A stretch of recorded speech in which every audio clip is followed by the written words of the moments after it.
Italy. Yes, they have great architecture, great weather, great food, great wine, and to drive here is to live.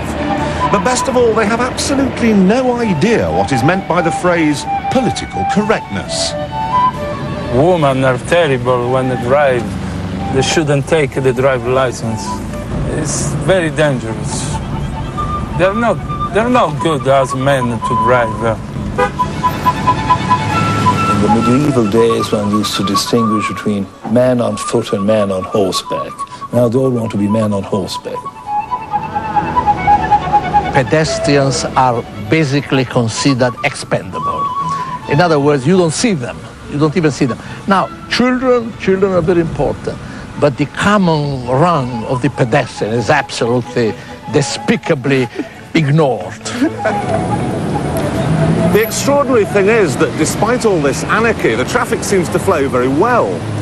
Mind you, if I had £1 for every car that didn't have a dent on it, I'd be no richer. But these urban street fighters are built to be thrashed and crashed, unlike the other type of Italian car.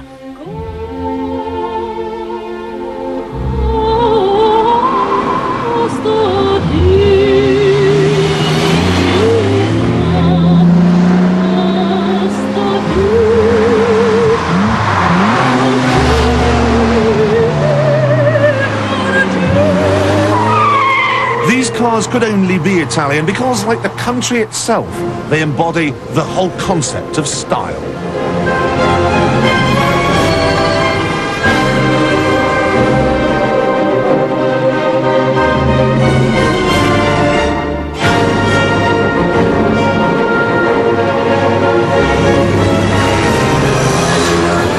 Style here is everything. Looking good is even more important in a car than looking where you're going. Looking good even takes precedence over the law. Clearly, Italy needs intellectualizing. If most of the accidents happen in town, as you're saying, why do no Italians that we've seen wear seatbelts while they're driving around Rome or wherever? Well, you know, no, seatbelts are very important. Everybody knows that, and the Italians are the first one to admit it, theoretically. But if you have to use your damn seatbelt every time you get into your little Punto or into your big Ferrari, if there is any such thing in the Ferrari, well, I think that would amount to a kind of lack of confidence in yourself. If you put a seatbelt on, that might invite disaster. And the Italians are very superstitious. Now, it's like betting against yourself. Seatbelts are a real threat to public safety.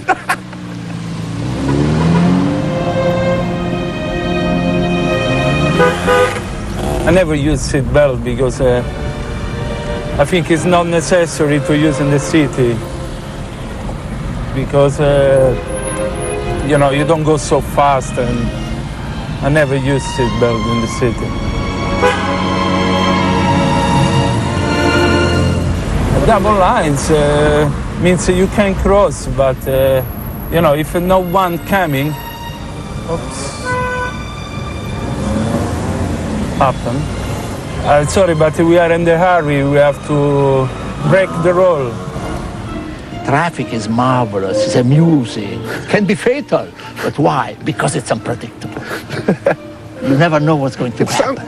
Sounds like you're saying it's fun, this unpredictability. It's a great fun, except once in a while the price is too high. Once in a while you have to end up in the hospital. That's serious. But as you know, we have developed the best orthopedic clinics in the world. Because you know you're going to have the accidents? Yes. Look at this van, they can't turn, but they do. Driving, you know, whenever you drive a car for an Italian interior, it blends in with their anarchistic, almost naturally anarchistic bent. You know, they love to drive around. They love to drive at any speed. The only speed limit that in Italy is being enforced is really the speed limit of your own car, you see, because, you know, you can have all sorts of laws in Italy provided they are not enforced. In a sense, it's true that you can, once somebody said that it was not difficult to rule the Italians, it was just unnecessary. We step down off the curve and you wonder if you're going to get hit. If you're going to get hit or if they're going to stop. And so I've been trying to watch when others go, and then when others start walking, then I'll walk.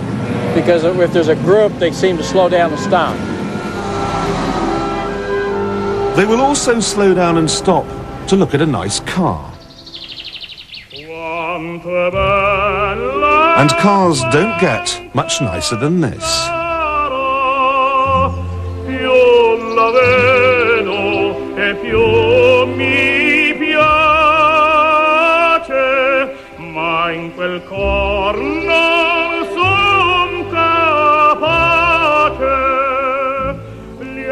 This is the first car that Enzo Ferrari ever built.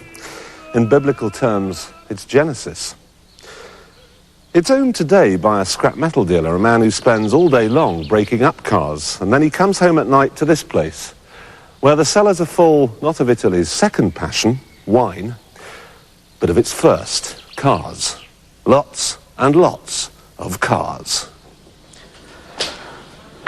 This car is a 1937 Lancia Aprilia and was bought second-hand by my father in 1939. During the war, when the Italian government forced all cars to be scrapped to make boats and aeroplanes and things, my father hid all of our cars. This one under a haystack, where it stayed until the end of the war.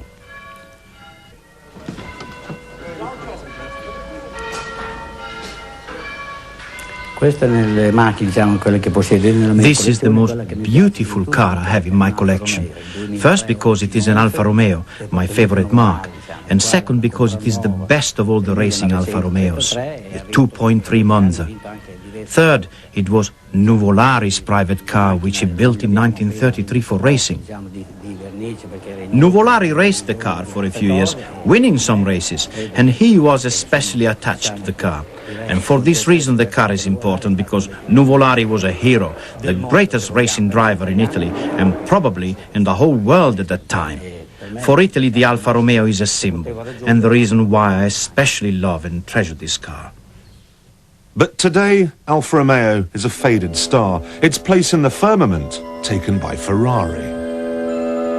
This is Maranello, the town in northern Italy where they make Ferraris, where the Grand Prix team is based. It's a Sunday, and I've come to see the priest.